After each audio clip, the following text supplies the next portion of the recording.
అనేకమైన కఠిన బాధలను మాకు కలుగజేసినవాడా, నీవు మరలా మమ్మను బ్రతికించెదు. దేవుడు మనకు కష్టాలను చూపిస్తాడు.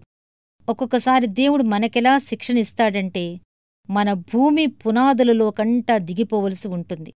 భూగర్భపు దారుల్లో ప్రాకవలసి ఉంటుంది.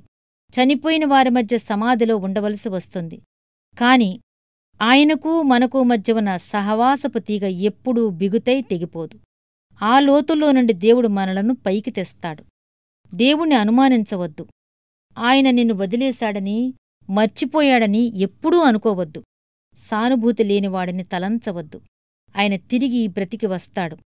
చెరకాపై ఉన్న నూలుదారంలో ఎన్ని ముడులు, చిక్కులు ఉన్నప్పటికీ ఎక్కడో ఒకచోట సాఫీగా చిక్కుల్లేకుండా ఉండే భాగం ఉంటుంది. చలికాలపు మంచు ఉంటుంది.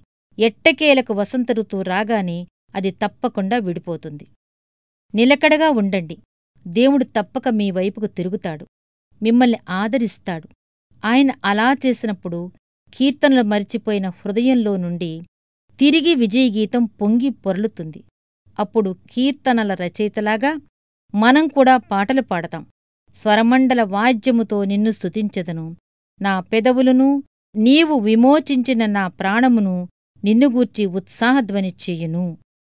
వర్షాలు కురిసినా, గాలులు వీచినా, చలిగాలపు గాలులు వణికించినా, మబ్బులు కమ్మిన ఆకాశం ఇంకా చీకటైపోయినా, ఆకులు రాలి వసంతకాలం గతించినా, నా ముఖంపై గాలివానలు కొట్టినా, నిశ్చల సముద్రంలా నా ఆత్మ నిబ్బరంగా ఉంది. దేవుడిచ్చినదేదైనా దాన్ని స్వీకరించేందుకు నా హృదయంలో లేదు ఆయన తీర్చలేని ఏ కోరిక.